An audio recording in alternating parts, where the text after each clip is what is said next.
I liked a lot of things about my father, and I found things, I would say, confusing.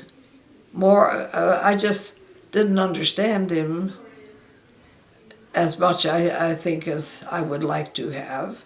He wasn't easy to, in other words, he spent so much time in a kind of a inside that, and he really didn't know how to relate to kids when we were young. It was only when we became teenagers that he began, like our trip up the Palisades, and him explaining how all the strata of the cliffs, and the canoe trip on the river, and explaining all of the green stuff and what their qualities were.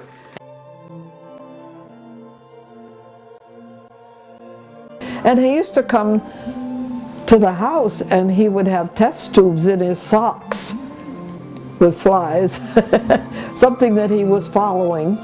He somehow could never detach himself.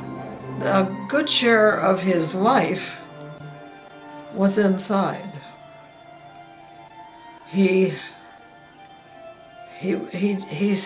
spent a great deal of time ruminating or thinking, or when he was working, when he was fixing something, he was concentrating.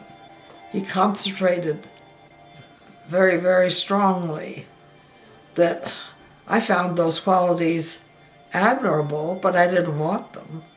I think I felt that he was kind of a slave to his intelligence, that he was driven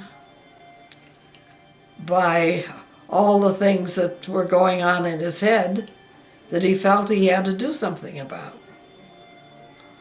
And that he was actually had a real hard time relaxing, because he always had this list of things that he felt he needed to do. And I never wanted to be like him at all. Dr. Morgan and another friend who was another scientist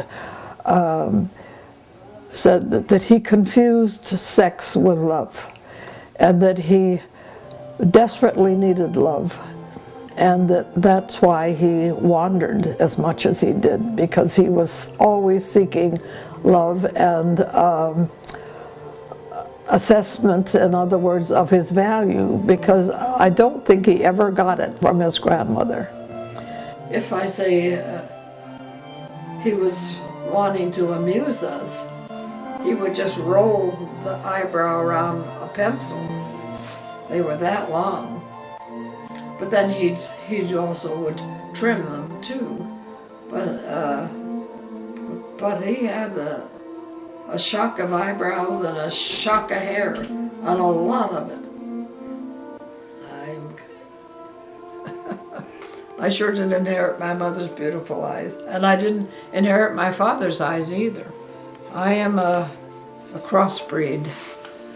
Hazel eyes are a cross between blue. My father's eyes were very blue, and my mother's eyes were very brown.